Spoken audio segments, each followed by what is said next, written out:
Assalamualaikum warahmatullahi wabarakatuh. Selamat bertemu lagi di pertemuan yang ke-11 ada di mahasiswa. Di pertemuan ke-11 ini kita sebetulnya mengisi SPT. Jadi kalian sudah menerima modul.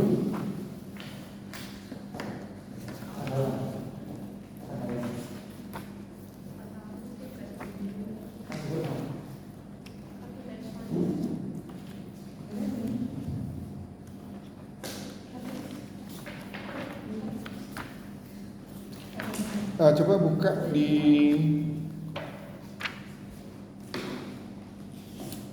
halaman 63 ya. 63.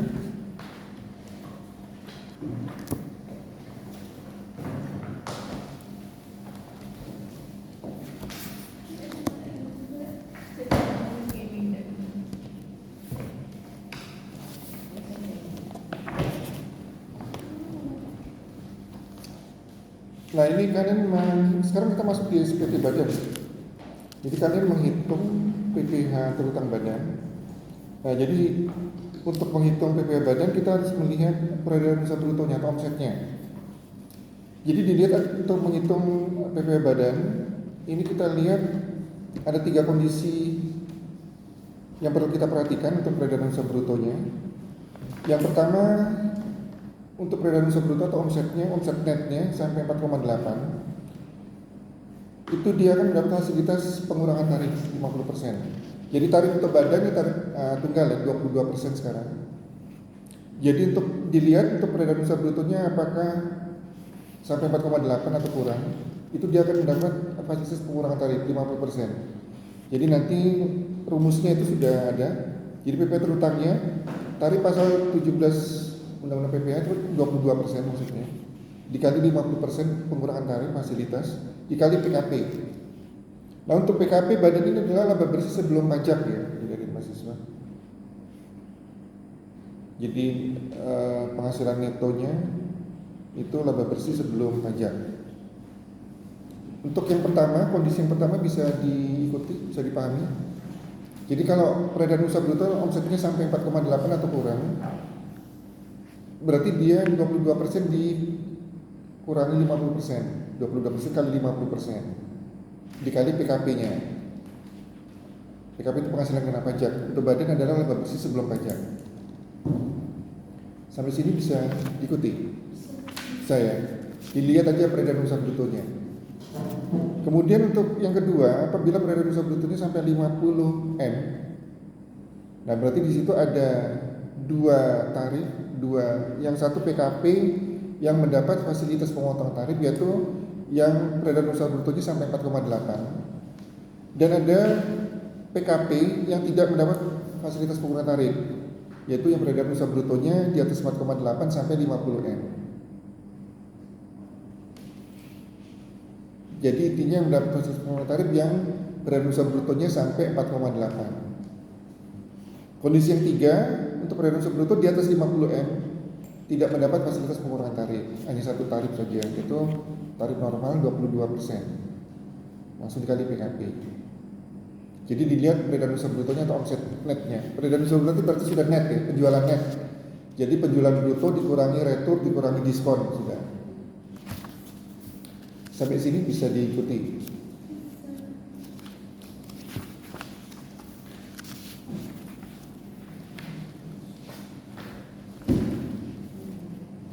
Coba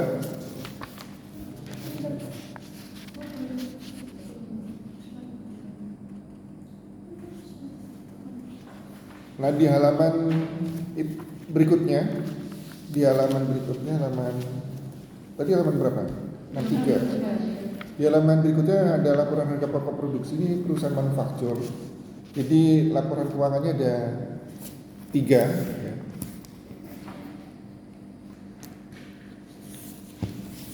Kemudian halaman berikutnya ada laporan laba rugi. Berikutnya ada neraca. Nah, itu di laporan harga pokok, laporan laba rugi coba dilihat.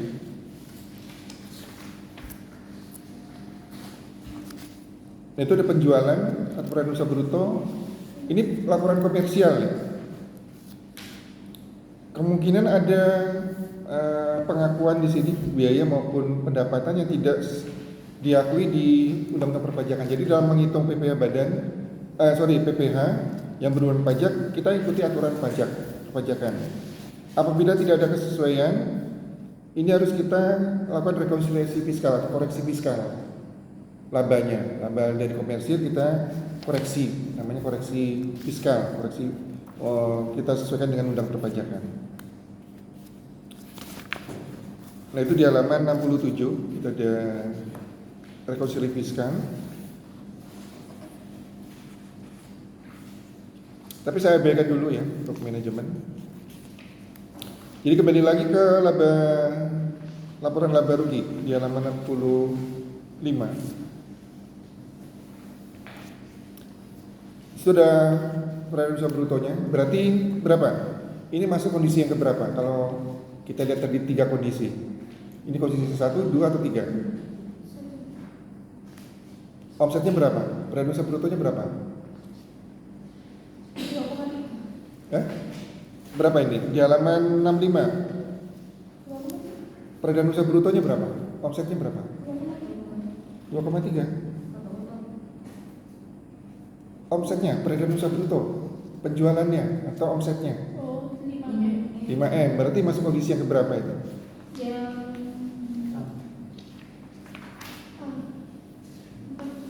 Enggak, masuk kondisi di mana? Yang di halaman 63 masuk kondisi 1, 2 atau 3? Yang lainnya? Di halaman 63 lihat. Masuk kondisi yang mana? Ya, kedua ya. Sampai 50M ya, di atas 4,8. Kalau sampai 4,8 berarti kondisi yang 1. Berarti di sini kalau menghitung PPh-nya ada 2 penghitungan di sini. Yang A dan B. Coba lihat itu perhitungan yang A, yang kondisi 2. Yaitu ada peredaran brut atau PKP-nya, PKP yang mendapat fasilitas pemotongan tarif yang A itu ya. Jadi perhitungannya 4,8 dibagi peredaran usaha bruto dibagi PKP sama dengan A. Itu untuk PKP yang mendapat fasilitas untuk PKP yang penghasilan kena pajak yang mendapat fasilitas pemotongan tarif. Berarti sampai 4,8. Berarti untuk 4,8 ke atas sampai dengan 50M tidak mendapat fasilitas pemotongan tarif. Hitungannya yang di B. Nanti dijumlahkan, ya. Nanti dijumlahkan untuk PKP yang mendapat fasilitas pemotongan tarif dan PKP yang tidak mendapat fasilitas pemotongan tarif. PPh terutangnya berapa masing-masing? Nanti dijumlahkan. Jadi yang A, 2A itu PPh terutangnya hitungannya tarif pasal 17 22% dikali pengurangan tarifnya 50% dikali A, nilai A.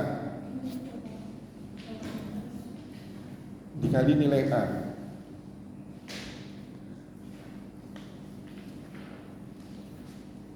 Agak susah. Ainur, ini teman-temannya memang belum datang ini, Ainur? Belum. Kemudian yang untuk PKP tidak mendapat fasilitas pengurangan tarif, dilihat yang B. Jadi PKP tidak mendapat fasilitas pengurangan, berarti dikurangan saja. PKP dikurangi A. PKP-nya berapa? Dikurangi A. Berarti itu PKP tidak mendapat fasilitas pengurangan tarif. PPh terutangnya berarti tarif pasal 17 Undang-Undang PPh 22% dikali B. Setut yang B itu PKP kurang A itu sama dengan B seharusnya. Yang tidak apa-apa, PKP atau PKP dikurang A. Sehingga total PPh terutangnya PPh terutang A ditambah PPh terutang B. Ini agak ribet yang kondisi yang kedua ini. Kalau kondisi yang ketiga ini yang normal, perhitungan normal. Kalau peredaran usaha brutonya atau omsetnya sampai di atas 50M, berarti PPh terutangnya langsung tarif pasal 17 dikali PKP. Ini yang normal. Ya. Jadi dilihat peredaran usaha brutonya untuk menghitung PPh terutangnya. Ya.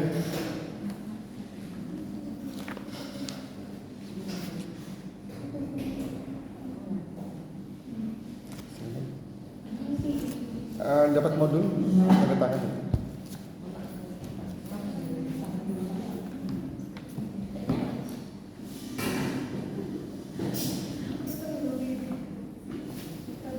Langsung sampai pertemuan 11 ya. Mungkin minggu depan kita Zoom.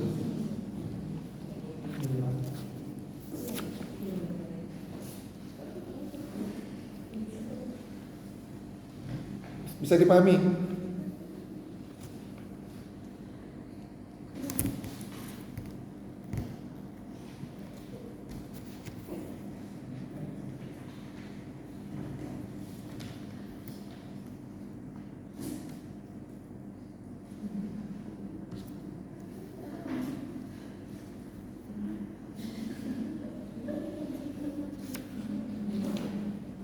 Dipahami dulu yang nomor halaman 63. Jadi untuk menghitung PPh badan, dilihat dulu kondisinya. Ada 3 kondisi di sini.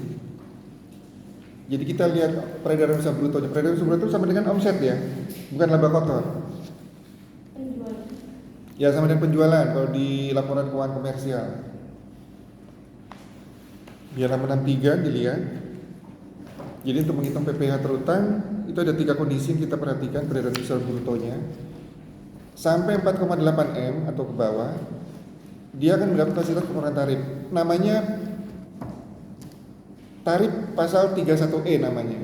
Kalau ada pengurangan tarif, kita gunakan pasal 31E. Nanti saat kalian mengisi SPT secara online, itu tarifnya tinggal milih pasal 17 atau pasal 31, tinggal diklik langsung keluar nilainya. Nilai PPh terutama langsung keluar. Jadi saya ajari dulu manualnya. Karena kalau online langsung keluar. Nanti kalau udah saya ajari manualnya kalian tidak tahu loh kok keluar ini dari mana. Ya. Sekarang sudah online sebetulnya. Ya. Jadi ada tarif di sini. Dilihat di halaman 62 dulu, 62. Ke halaman 62. Jadi PPh untuk badan ini sebetulnya ada 3 ya. Ada tarif pasal 17 Undang-Undang PPh, ada tarif pasal 31E. Kemudian ada tarif pasal PPh Peraturan Pemerintah nomor 23 tahun 2018. Nah, ini agak kacau ini. Yang tarif 14 itu diganti A aja, diganti A. Ini kemarin pas nyetak pas di laptop indah. Jadi nomor 414 itu A, 4-nya ganti A ya. Ya, 4-nya ganti A. Kemudian di nomor 5 di bawahnya, nomor 5 itu B.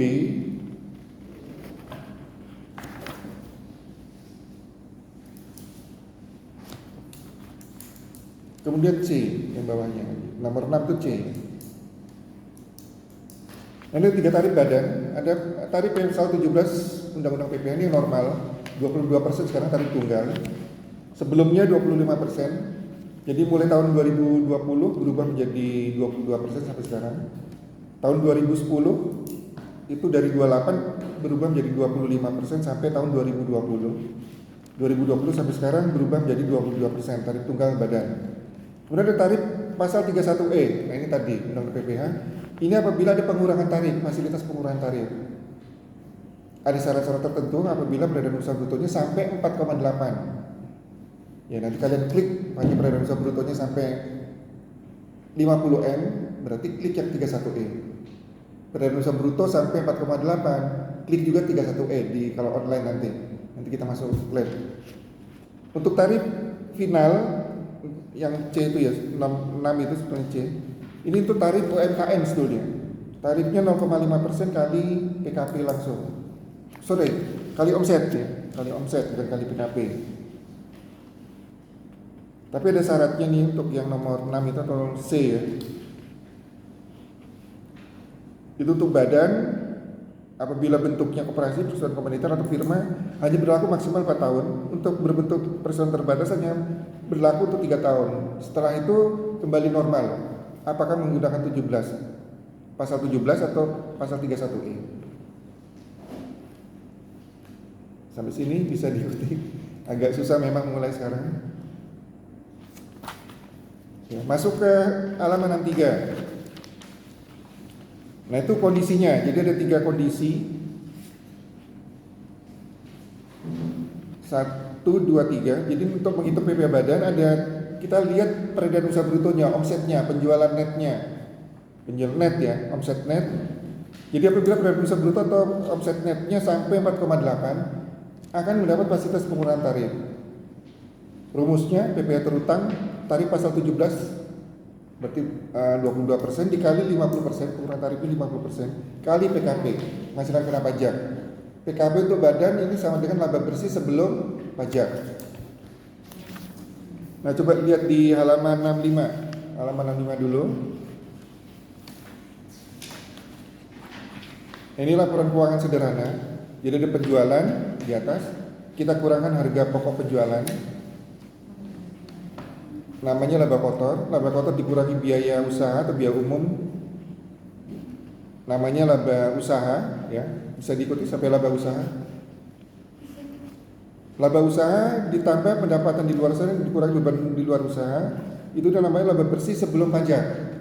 Nah itu PKP bagi badan, penghasilan kena pajak bagi badan. Ini yang akan kita hitung pajak terutangnya, PPh terutangnya.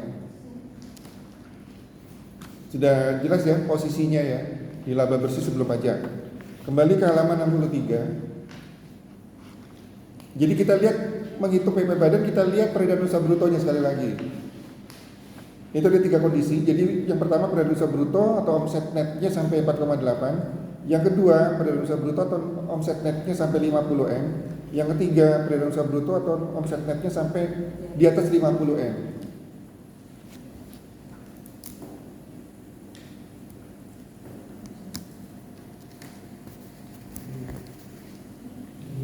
Sampai sini bisa diikuti?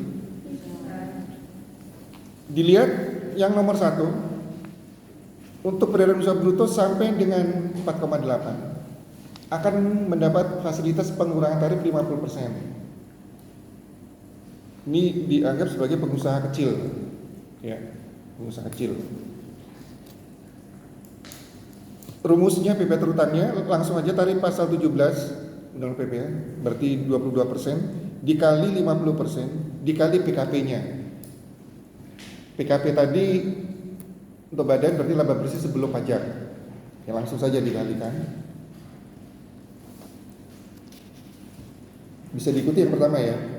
Yang kedua, apabila peredaran usaha brutonya sampai 50M, berarti di sini ada PKP yang mendapat fasilitas pengurangan tarif dan ada PKP yang tidak mendapat fasilitas pengurangan tarif. Jadi untuk peredaran usaha bruto sampai 4,8 di sini mendapat fasilitas pengurangan tarif. Rumusnya yang A itu 4,8 dibagi peredaran usaha bruto dikali PKP. Itu PKP yang PKP yang mendapat fasilitas pengurangan tarif. A atau sama dengan A ya.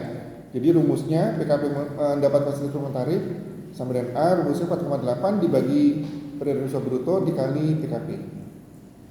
PPh terutangnya langsung dikalikan tarif pasal 17 dikali 50% dikali A, nilai A.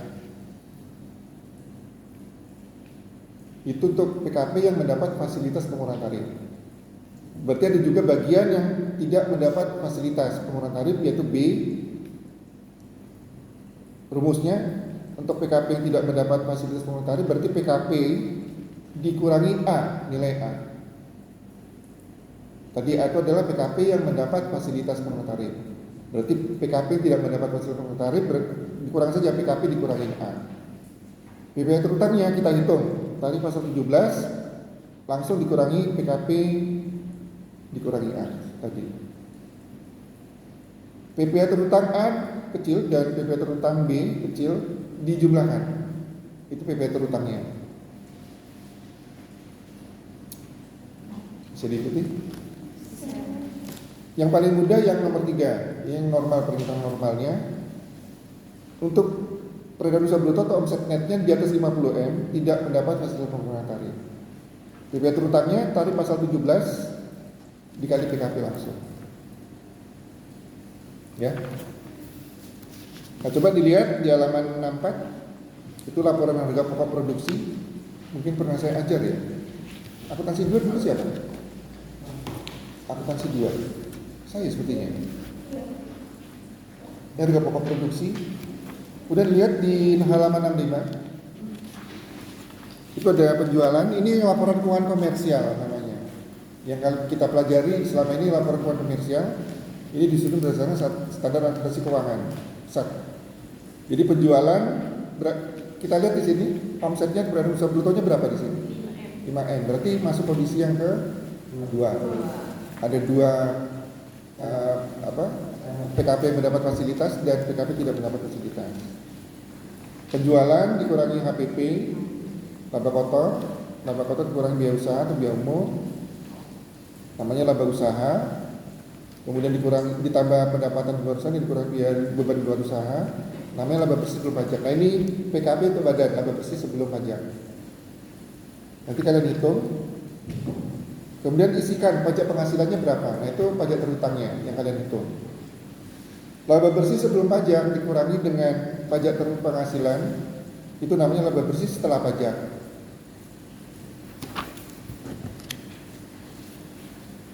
Coba lihat ke neraca halaman 6. Nanti laba bersih setelah pajak itu masuk di laba ditahan tahun berjalan.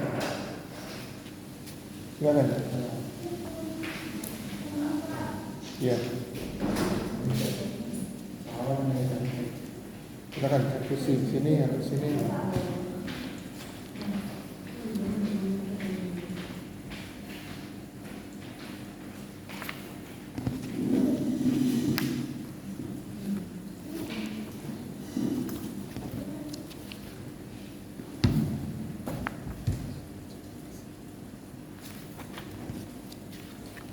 Sudah sampai sini?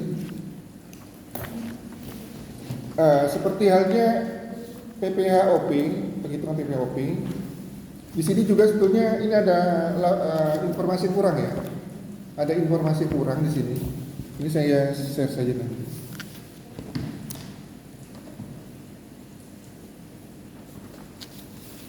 Ini informasi di halaman 67 ada kurang, nanti saya share ke Mida saja, nanti Mida biar di-share ke grup ini. Seharusnya di sini ada PPh pasal 25. Artinya PPh yang telah kita angsur ini belum ada di sini. Nanti saya share saja ke Mida ya.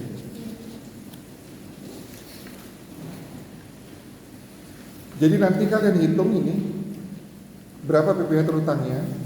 Itu ada tugas buat laporan rekonsiliasi kalian abaikan saja. Jadi tugas yang A itu kalian abaikan saja untuk manajemen. Jadi tugas B, C, D saja dikerjakan. Hitung PPh terhutang PT Langgeng tahun 2022. Yang C, berapa laba bersih setelah pajak PT Langgeng 2022. Jadi lihat di halaman 65 kembali. Jadi laba bersih sebelum pajak itu kalian hitung pajaknya. Setelah ketemu, masukkan di pajak penghasilannya, ya. Pajak laba bersih sebelum pajak dikurangi pajak penghasilan itu namanya laba bersih setelah pajak. Itu menjawab pertanyaan yang C, tugas 67, halaman 67.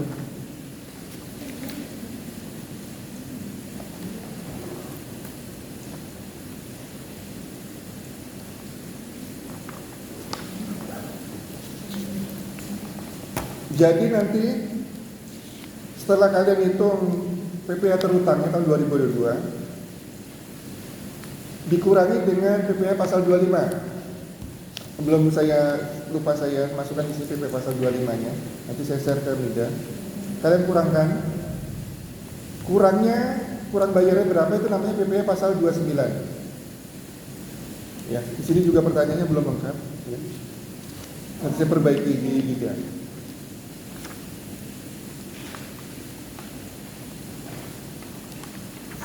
Setelah kalian hitung, baru kalian isi SPT-nya. Kalian isi manual dulu, ya, baru kita masuk ke lab. Di lab secara elektronik. Jadi tinggal kalian isi. Ini kan ada dua apa namanya tarif tadi ya, pasal 17 dan pasal 3E, 31. 31 ada pengurangan. Nanti di laporan elektronik sebagai elektronik badan itu tinggal kalian klik saja tarif mana yang sesuai. Jadi dilihat kondisinya, omsetnya ini. Jadi nanti langsung keluar apa PPh terutangnya. Nah kalau saya nggak beri tahu cara penghitungannya, nanti kalian bingung keluarnya dari angka dari mana ini. Ya. Jadi caranya tadi, jadi cara menghitungnya tadi seperti di halaman kondisi tadi, di halaman 60 berapa tadi? Di halaman 63. Nah itu penghitungannya seperti itu. Jadi nanti kalau kalian masuk di e-form elektronik elektronik form, sekarang SPT laporannya kan online. Itu tinggal pilih aja tarifnya mana yang cocok, langsung keluar. Jadi kalian jangan susah-susah lagi. Ya. Tinggal dimasukkan aja omsetnya berapa, seperti itu.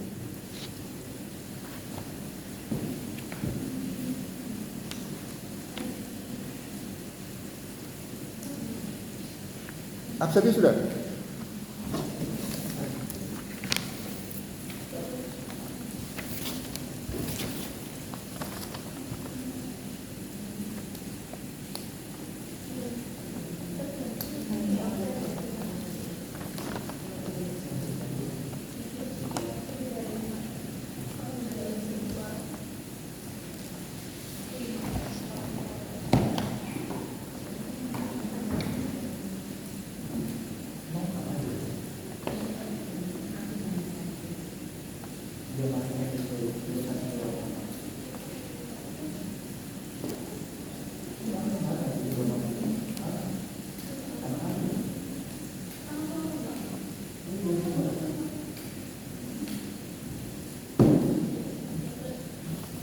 Ada yang ditanyakan? Ada yang ditanyakan?